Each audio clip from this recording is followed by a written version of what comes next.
우리 고사성어 가운데 개과천선이라는 말이, 환골탈태라는 말이 있지요. 여러분 그 뜻은 잘 아시죠? 개과천선은 지난날의 잘못을 뉘우치고 고쳐서 착하게 된다는 의미를 담고 있습니다. 비슷한 뜻이죠. 환골탈태도 낡은 제도나 관습 따위를 고쳐서 모습이나 상태가 새롭게 바뀐 것을 비유적으로 있는 말이에요. 환골탈태라고 그렇게 말합니다.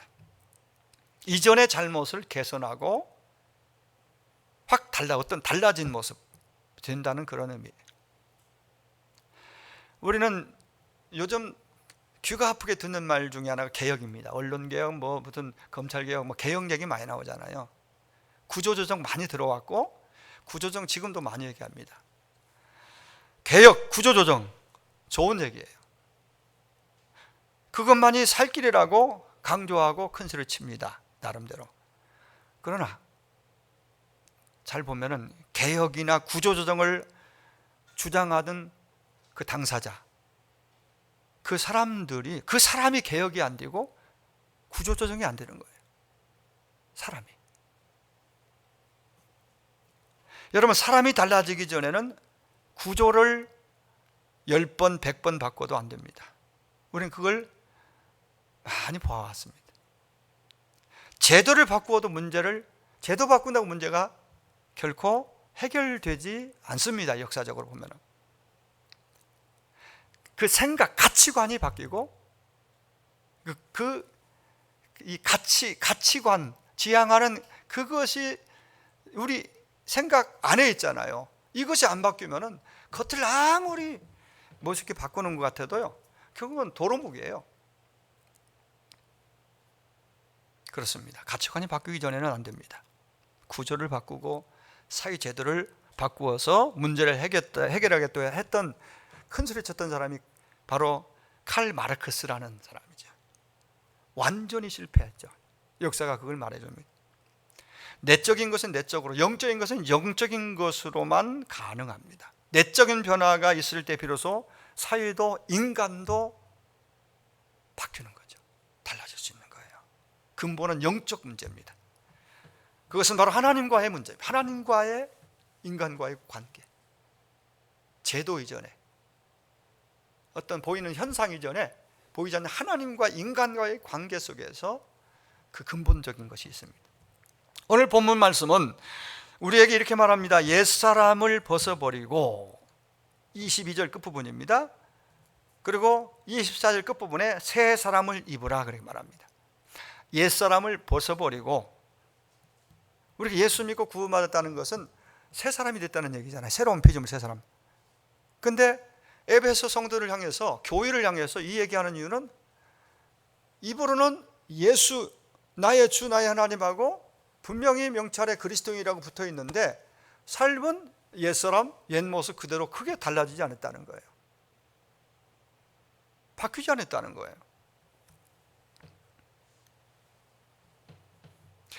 여러분, 옷 갈아입는 것처럼 이 새 사람을 입는 것이 이렇게 간단한 문제일까요?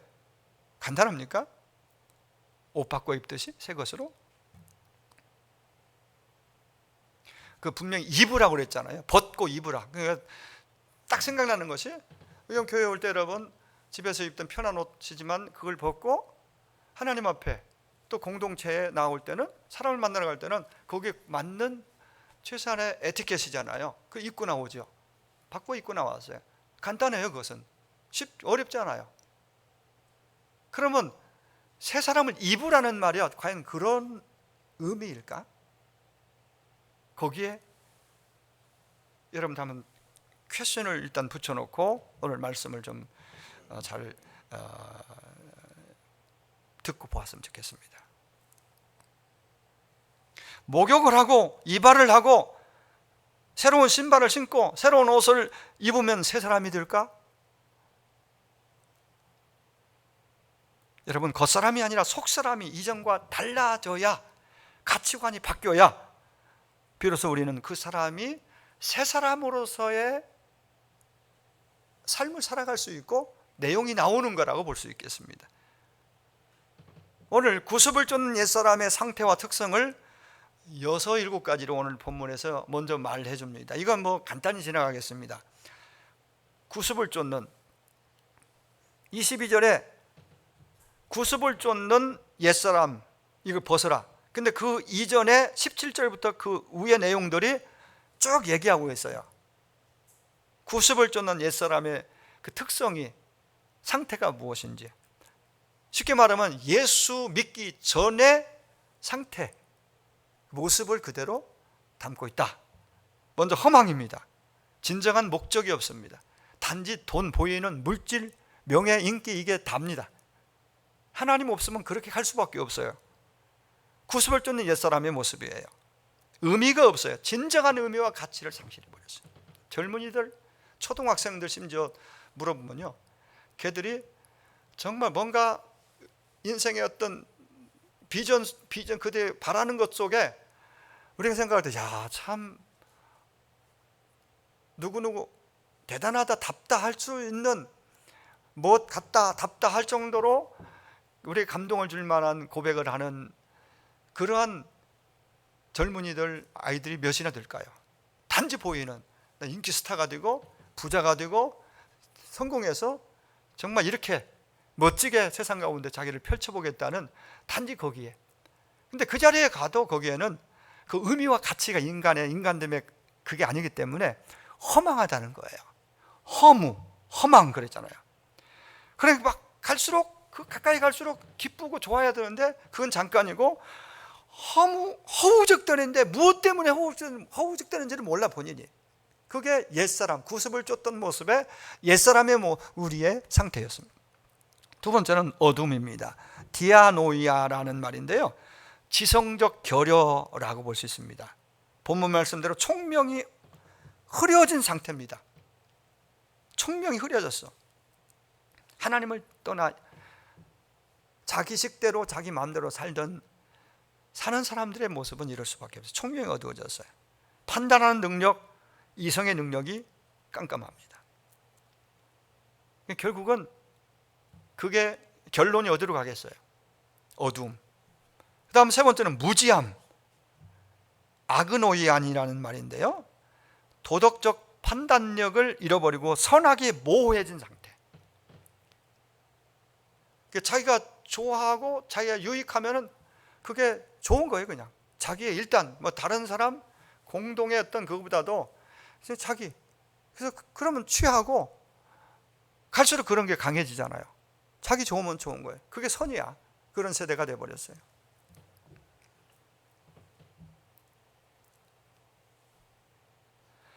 무엇이 선인지 악인지 분간을 못합니다. 네 번째는 마음이 굳어졌다. 강팍해지고 교만한 것, 고집스러운 것, 자기 집착에서 나오지를 못해요. 이게 사람들 속에, 자라는 과정 속에 아이들에게 되어 있고, 어른이 되면 갈수록 자칫하면 신앙적으로 영적으로 새롭게 되어 주님 따르지 않으면은, 배우고 따라가지 않으면은 나이 들어갈수록 그게 이게 나와요. 고집이 더 강팍해지고 고집스러움이 남아요. 집착, 어떤 거예요. 그리고 다섯 번째는 무감각이에요. 무감각, 감각이 좀 상실된 상태, 무감각. 그리고 또 하나는 방임. 방임은 영어로는 기브업, 포기 상태라고 해요. 포기 상태, 방임.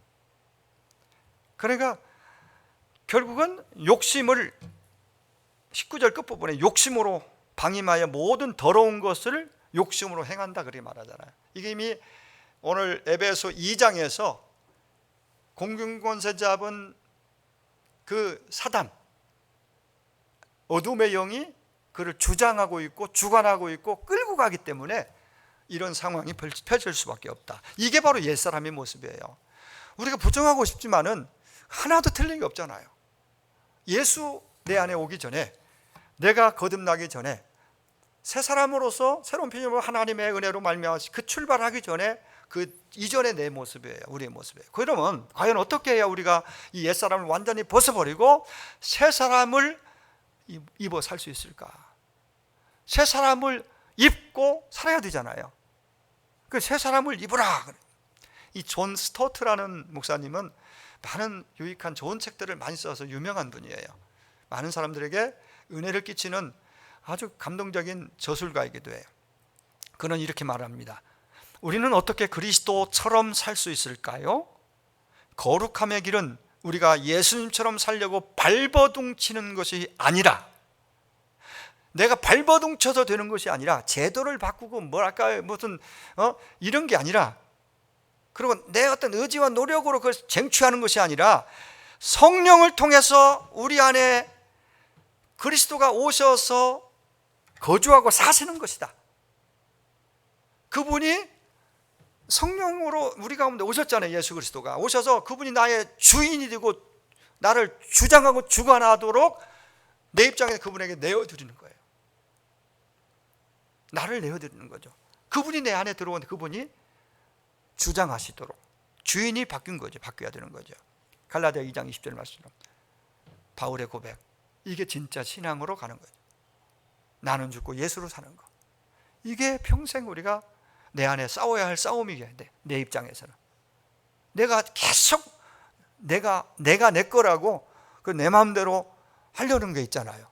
내 의지대로, 내 의지, 내 감정. 그게 때로는 선한 것 같지만은 결코 내 안에서 나오는 건 선한 것이 없다고 그랬어요.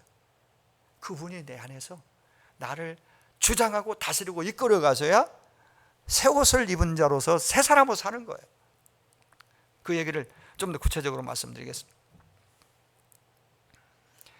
예수님이 나의 주, 나의 왕이 되시고 성령이 나를 다스리시면 굳어있던 아까 옛사람의 그 모든 내 마음에, 그리고 총명이 어두워지고 뭐 무감각 등등 아까 했던 옛사람의 그 모습들이 예수 믿고 수십 년 됐는데도 남아있잖아요. 이런 것들을 점점 이걸 굳은 심정을 일구고 깨트리고 새롭게 변화돼서 주님을 따라가고 닮아가게 된다는 거예요. 지난주 제목처럼 우리가 중요한 건 신앙생활은 주님을 따라가고 그래서 닮아가는 거예요.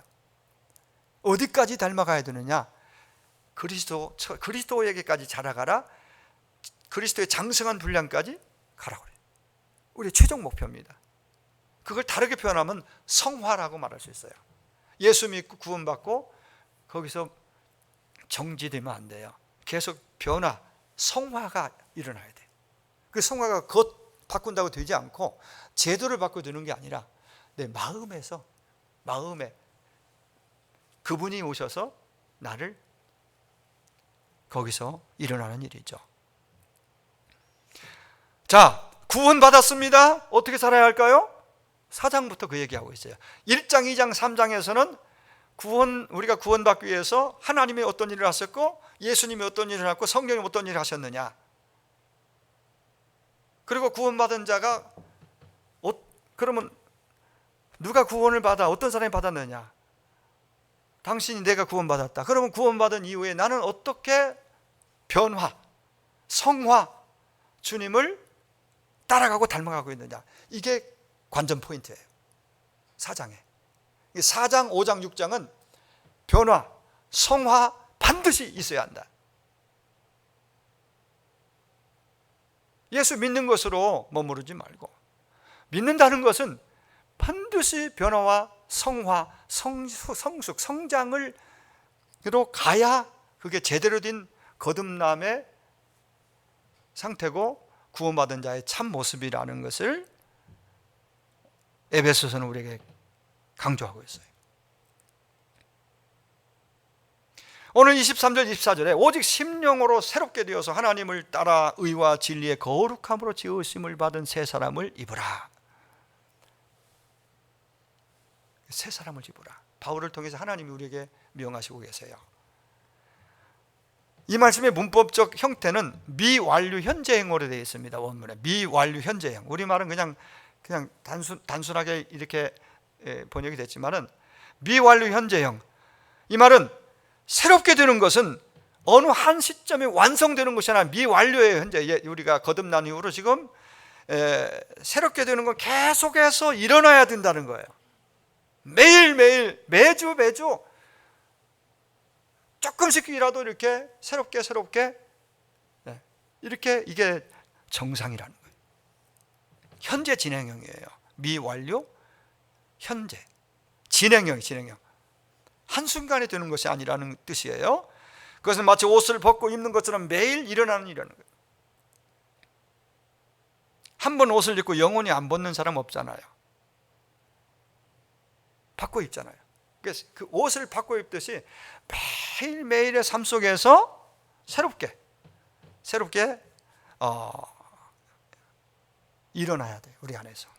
우리 안에서 일어나야 밖으로 그것이 제대로 드러나서 그 모습이 사람들이 볼 때 정말 예수 믿는 자답다, 정말 저 사람 그리스도인이구나 라고 그들이 느끼고 인정하고 말하게 되는 거죠. 진짜 잘 믿는 사람은 타인으로부터 그런 소리를 듣는 거죠. 긍정적인 평가를 듣고 그들이 정말 믿으려면 저 사람처럼 믿어야 돼, 이 말 듣는 게 얼마나 참 영광이죠.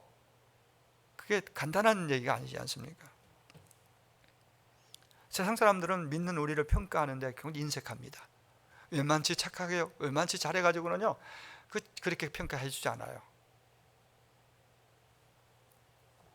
물론 그들의 평가가 두려워서 내지는 그들의 칭찬을 듣기 위해서 하는 건 아니죠. 당연히 하나님 앞에서 내가 그렇게 되는 것이 정상이기 때문에.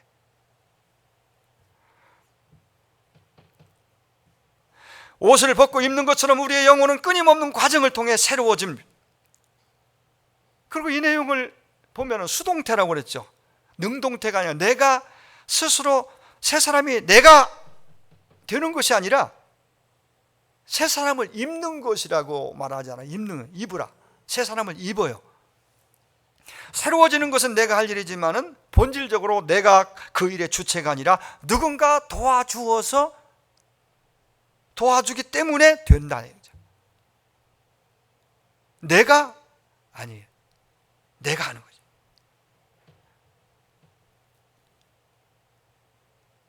우리에게 그 일이 일어나도록 나는 누군가가 내 안에서 그 일을 하시도록 앞에서 얘기했듯이 이제는 그분에게 내 인생을 맡겨드리는 거예요.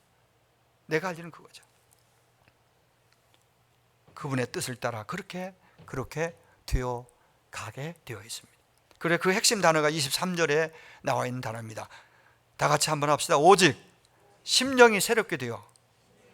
오직 심령이 새롭게 되어. 심령은 문자적으로 말하면 마음에 있는 영, 마음에 있는, 영어 성경에 보면 마음에 있는 성령, 이렇게도 볼 수 있어요.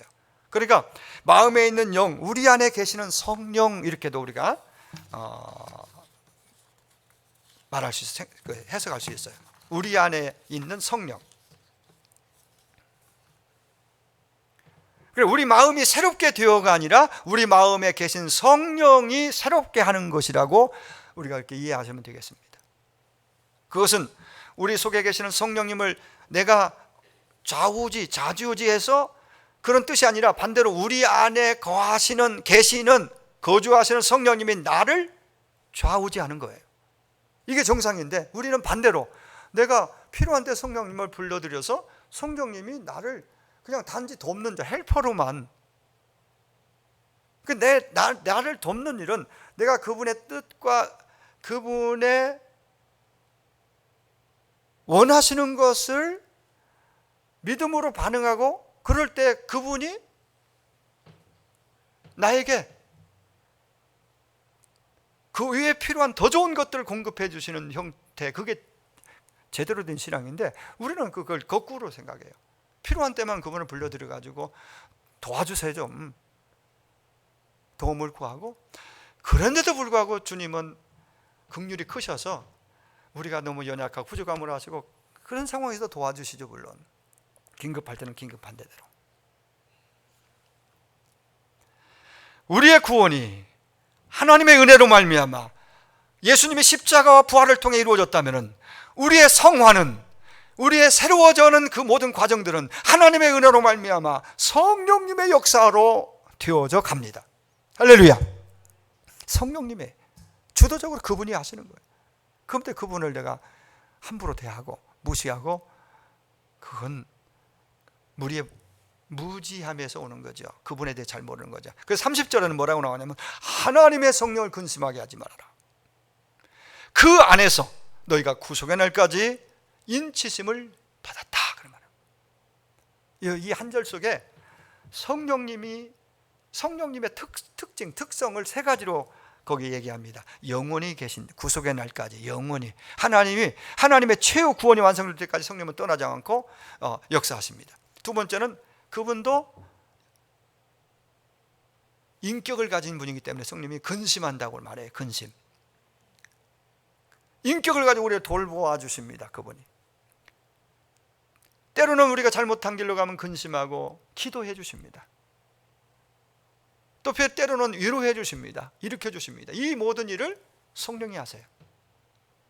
그리고 또 하나는 그 안에서라고 했습니다. 성령님은 우리 안에서 계십니다. 요한복음 14장 17절에 그는 너희와 함께 거하시며 또 너희 속에 계시겠습니다. 바로 그는 예수님이 성령을 통해서 우리 안에 거하시고 계시고 함께 하신다는 내용을 우리 주님이 이 땅에 계실 때 말씀하셨어요. 주님은 죽으시고 부활하시고 승천하셨잖아요. 그리고 그분이 내가 가면은 다른 보혜사가 너희 가운데 와서 영원토록 너희 안에서 함께 할 것이다. 그렇게 말씀하셨어요. 자, 그러면 우리 안에 계신 성령님은 어떤 일을 하실까요? 그분이 하신 일이 뭘까요? 24절에 보니까 하나님을 따라 의와 진리의 거룩함으로 지으심을 받은 새 사람을 입으라. 이게 오늘 핵심 요절이에요. 하나님의 의와 거룩이란 말이 있죠. 거기 하나님의 의, 한마디로 하나님의 의, 그리고 거룩. 하나님의 의가 입혀질 때 거룩이 시작되는 거예요. 성화가 시작되는 거예요. 여기에 대해서 이 루터라는 유명한 종교개혁 루터라는 분은 지금 약 500여 년 전에 사실 루터도 착해지고 선해지고 스스로 막 노력하고 어떤 고행을 통해서 금식을 통해서 하나님을 기쁘시게 하려고 수없이 시도를 했답니다. 근데 실패해요. 그렇게 했는데도 안 돼. 꼭 넘어지고 또 실패하고. 그래서 고민하는 중에 그가 깨달은 게 있어요. 바로 로마서 1장 17절입니다. 여러분 이 내용은 너무너무 유명한 말씀이죠. 복음에는 하나님의 의가 나타나서 믿음에서 믿음에 이르게 하나니, 기록된 바 하박국에 있는 말씀 인용하는 거예요. 오직 의인은 믿음으로 말미암아 살리라. 이 말씀이 땡 하고 딱 속에 딱 하나님 음성처럼 딱 들어오면서 박수를 치고 그 일어납니다. 그동안 고심했던 모든 게 한 일순간에 다 해소가 되는, 뭡니까? 내 안에 선한 것이 아무것도 없구나. 하나님 앞에 항복하면, 하나님, 나는 당신의 것입니다. 나를 도와주세요. 나를 도와주세요. 의인은 오직 하나님께만 있음을 믿습니다. 고백합니다. 나에게는 아무런 의가 없습니다. 선함도 없습니다. 하나님께 있는 그 유일한, 하나님에게만 있는 의가 예수 그리스도를 통해서 나타났는데, 나는 내가 예수를 믿음을 통해서 그 의에 이를 수 있고 하나님의 의가 내게 들어왔습니다. 이걸 깨달은 거예요. 오직 믿음으로, 선행으로, 착함으로 의롭게 되어서 천국에 이르고 구원에 이르고 또 모든 인생의 그 고민하는 걸 다 해결할 수 있는 줄 알고 그렇게 가다가 로마서 1장 17절 말씀이 딱 그에게 정말 음성으로, 하나님의 말씀으로 탁 스며들면서 무릎을 치고 박수를 일어나서, 그래서 그가 종교개혁의 기치를 들게 돼요. 선행으로 착해져서 구원받는다? 천만의 만만의 말씀. 얼마나 착해져야 될까요? 얼마나 선해질 수 있을까요, 사람이?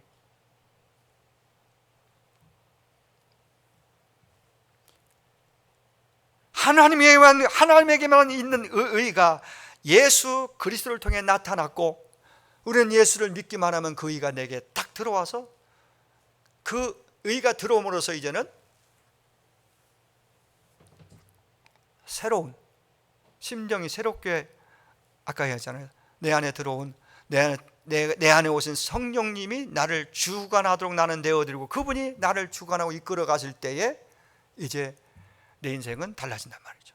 예수님을 닮아가고 따라가고 닮아가게 되는 것이죠. 그렇습니다. 구원은 하나님에게만 있는 의가 예수님의 십자가를 통해 나타나 믿음으로 나에게, 여러분에게 들어온 것입니다.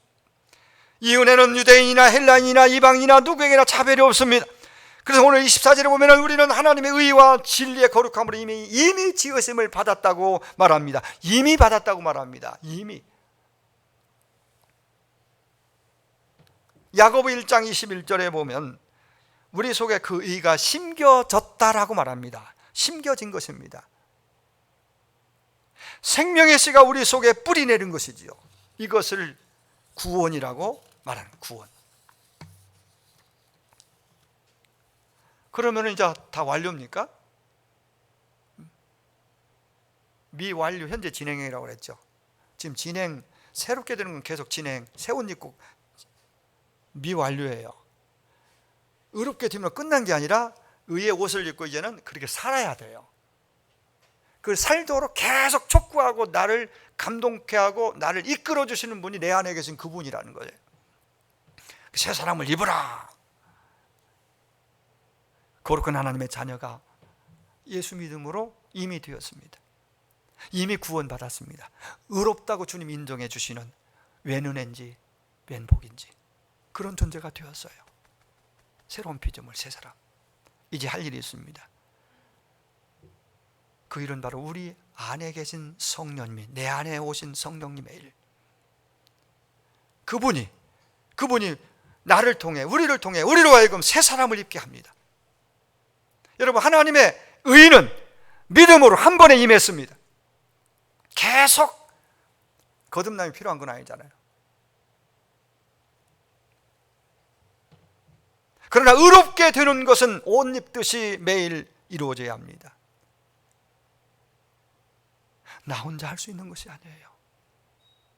나 혼자 해보겠다고 몸부림치는 사람이 루터고 종교 개혁자들이 깨닫고 목숨 던져서 개혁의 길로 온 것은요, 그 어마어마한 파도에 맞서서 싸울 수 있었던 거죠. 확신이에요. 구원은 은혜로 받는 것이다. 성경 외에 다른 것은 구원의 길을 인도할 수 없습니다. 깨달은 거죠. 그러나 성령님이 우리의 의지와 무관하게 하지 않습니다. 우리의 순종을 통하여 한다는 걸 우리는 잊지 말아야 됩니다. 우리가 순종하면 그분이 우리 안에서 일하십니다. 날마다 우리 안에서 일하시는 그분께 감사하고 순종할 수 있기를 원합니다.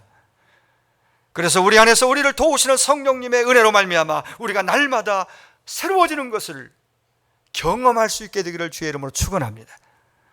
그러면 우리 안에 있는 성령님은 우리를 어떻게 새롭게 하시는가? 하나만 말씀드리려고 합니다. 먼저 생각을 통해서입니다. 생각을 변화시키십니다.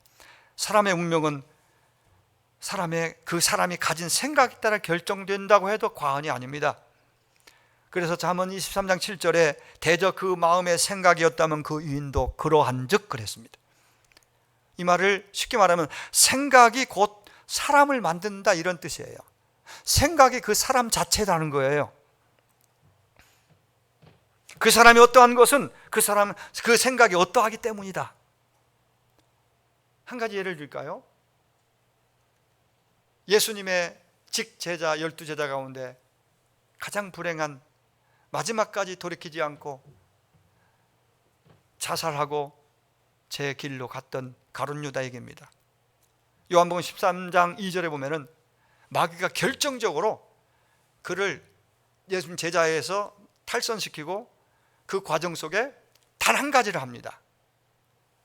그 유다의 생각 속에, 야, 너 그동안 3년 반 동안 주님 따라다니면서 그 수고하고 네 생업 포기하고 따라다니는데 예수 죽는다잖아.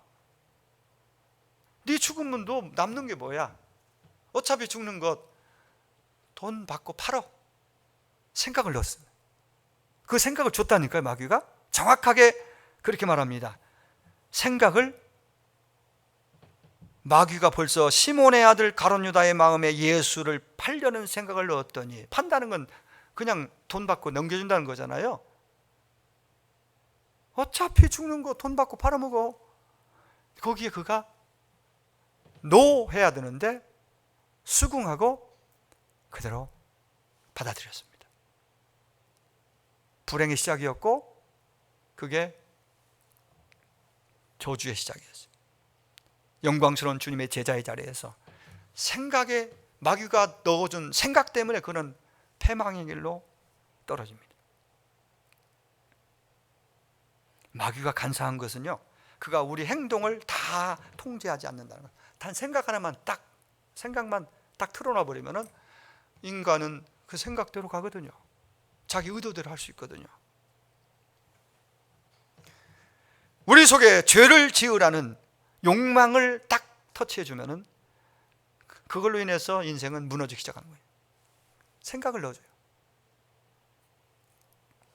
그래서 하나님은 이사야를 통해서 이렇게 말씀하십니다. 이사야 55장 7절, 악인은 그 길을 버리고 불의한 자는 그 생각을 버리고 내게로 돌아와라, 그렇게 말씀하십니다. 여호와께로 돌아오라고 말합니다. 생각을 버리고, 악한 생각, 죄된 생각.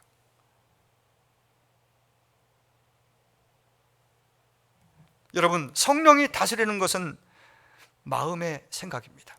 로마서 8장 5, 6절에 마귀는 우리에게 사망에 이르는 생각을 계속 넣어준다고. 사망에, 욕심을 따라가면 사망이거든요. 욕심이 사망을 낳는다고 하잖아요. 죄를 낳고 사망을, 그 생각 계속 납니다. 그럼 끝나는 거야. 그걸 따라가거든요. 근데 성령님은 생명의 생각을 넣어준다고 했어요. 사는 길로 가도록. 마귀는 끊임없이 파괴적이고 부정적이고 이기적인 생각을 넣어줍니다. 그러나 성령님은, 우리 안에 오신 그분은 생산적이고 긍정적이고 이기적이 아닌 이타적인, 남을 배려하고 사랑하는 생각을 넣어줍니다. 어느 생각을 따르겠습니까?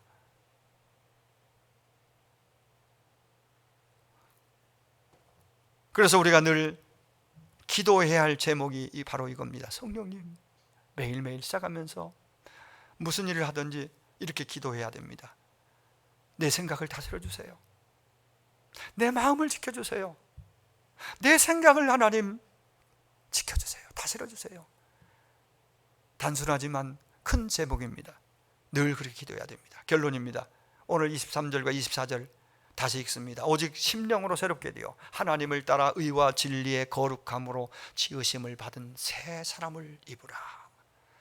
죄인 중에 죄인이었던 우리 속에 하나님의 의가 임해서, 의가 임함으로 거룩한 시작되었고, 이제는 새 사람으로서 새 옷을 입고 다 출발을 했는데, 자꾸 뒤돌아보며 옛사람의 구습을, 옛사람의 모습 속에 잠겨있고 끌려 살면은, 머물러 있으면, 머뭇거리고 있으면은 어떻게 되겠습니까? 우리 속에 있는, 내 안에 거하시는 성령님을 인정하고 그분께 주됨을 고백하고 왕이심을 고백하고 그분이 나를 주장하고 다스려 새롭게 하시도록, 여기가 새로워져야 삶이 새로워진다니까요. 주님 닮아갈 수 있다니까요. 그렇게 하시도록 매사에 그분께 순종하며 사는 저와 여러분 되기를 간절히 주의 이름으로 축원합니다. 우리가 순종하면 하나님이 일하시고 성령님이 일하시고, 성령님이 일한 만큼 우리는 새로워지고 주님을 닮아갈 것입니다. 기도하겠습니다. 하루 한번 잠깐 1분간만 기도합니다. 말씀 붙잡고 하나님께 기도 제목을 올리면서 생각을 주장해 달라고, 내 생각엔 하나님의 생각, 말씀을 따라가는, 늘 그분께 순종하는 내 삶이 되기를 결단하며 고백하며 기도합니다.